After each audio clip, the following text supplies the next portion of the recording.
Tā, siltais piemērs, kā nobildēt ainavu naktī, ja nav paņēmies līdzi statīvs. Es piemiņam sabildēju virkni attēlu ar ISO 64000. Redzēt, ka no rokas bišķiņ viens no otra atšķirās, izies cauri visiem attēliem. Man ir nobildēti, laikam, ap 17, 1, 2, 3, 4, 5, 6, 7, 8, 9, 10, 11, 12, 13, 14, 15, 17 attēli. Es iesaku sabildēt, 15 līdz 20 attēlus, lai izmantotu trokšņa samazināšanai. Ja mēs mēģināsim iegūt bildi no kāda no šīm attēliem, mēs iegūsim apmēram šādu bildi, gandrīz neko nevar redzēt, ļoti lielu trokšņi. Bet mēs varam apkopot visus attēlus, lai to trokšņi samazinātu un iegūtu kvalitatīvu attēlu. Kā to darīt? Tad vēlreiz atvēršu. Šeit ir mani 17 attēli. Tas, ko mēs darām, atveram Photoshopu, aizvēršu bilžu piemēru, un ielādējam visas bildes kā slāņus. To darām ar File, Scripts, Load Files into Stack, kas nozīmē ielādējam visus attēlus kaudzītē. Izvēlamies savus attēlus. Redz, kuri man ir attēli. Es viņus samazināju, lai ietaupītu laiku, jo tas apstrādē var prasīt diezgan ilgu laiku. Tad izvēlamies attēlus. Redz, ka viņš izvēlējās, un, lai būtu ātrāk, ieķeksējam šeit abus klucīšus.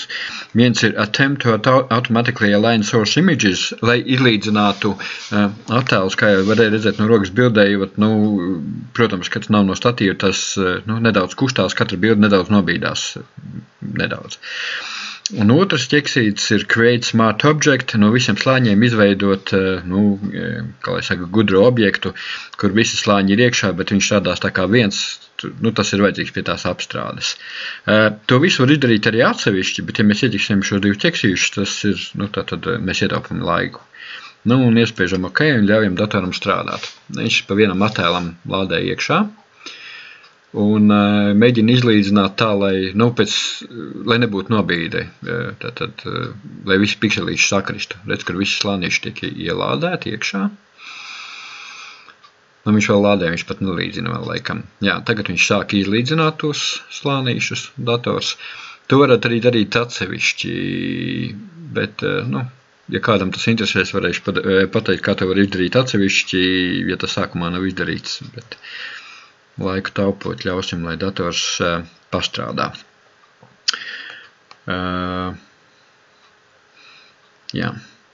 Tā. Redz, kur varam redzēt, kur baltās maliņas, tad tie slānīši bija bišķiņi nobīdījušies. Un otra lieta, ko grib rādīt, tev vairs nav redzami visi slāņi, bet redzami viens gudrais slānis, Smart Object. Visi slāņi šeit ir iekšā, bet viņi ir tā kā paslēpušies kaudzītē viena zem otra. Varētu teikt, ka pēdējais solis, kas ir jādara, ir no visiem šiem slāņiem jāizvelk mediāna. Tad atkal mēs ejam pie slāņiem, layer, atrodam, kur ir Smart Object, gudrais objekts, un to apvienošanas metodi, Stack Mode, mēs izvēlamies mediānu. Ļaujam to datoram izdarīt. Tas, kas ar šo darbību tiek paveikts, no visiem slāņiem, kas šeit ir iekšā, viņš katram pikselim izvēlās to vērtību, kas ir visbiežāk. Pat nevis vidējo, bet tātad, ja vienā tajā slānī ir piemēram, piksels, kurā ir trokšņs, kaut kāds zils punktiņš, bet pārējos ir informācija, kura ir pareiza, tad tas tā visbiežākā būs pareizā informācija. Un šādā veidā vienkārši tie trokšņi tiek izmesti ārā. Var pamēģināt tās mediānas vietā izmantot video vērtību, kas ir mean, bet es iesaku izmantot to mediānu, kas ir visbiežāk sastopamie pikseļi. Un tas attēls ir gatavs. Tas, ko beigās var izdarīt, var to visu slāņu saplacināt, tātad labais klikšķis uz slāņa un flatten image. Viņš saplacina to kā vienu attēlu. Vēl varam izkadrēt, piemēram, kā es iedomājos, kā tam bija jābūt, kā man bija piemērā. šāds attēls. Un varu vēl nedaudz viņu apstrādāt, lai tas gala variantā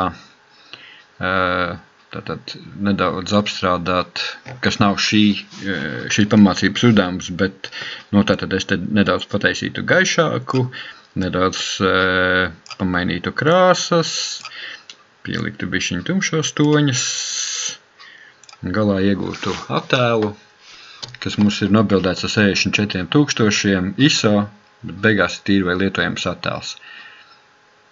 Tas arī viss. Salīdzināšanai vēl var nolikt blakus attēlu, kas ir taistīts no viena attēla. Tātad šis un tas, kas ir taisīts no daudziem attēliem. Tad salīdzināšanai var redzēt. Paldies par uzmanību.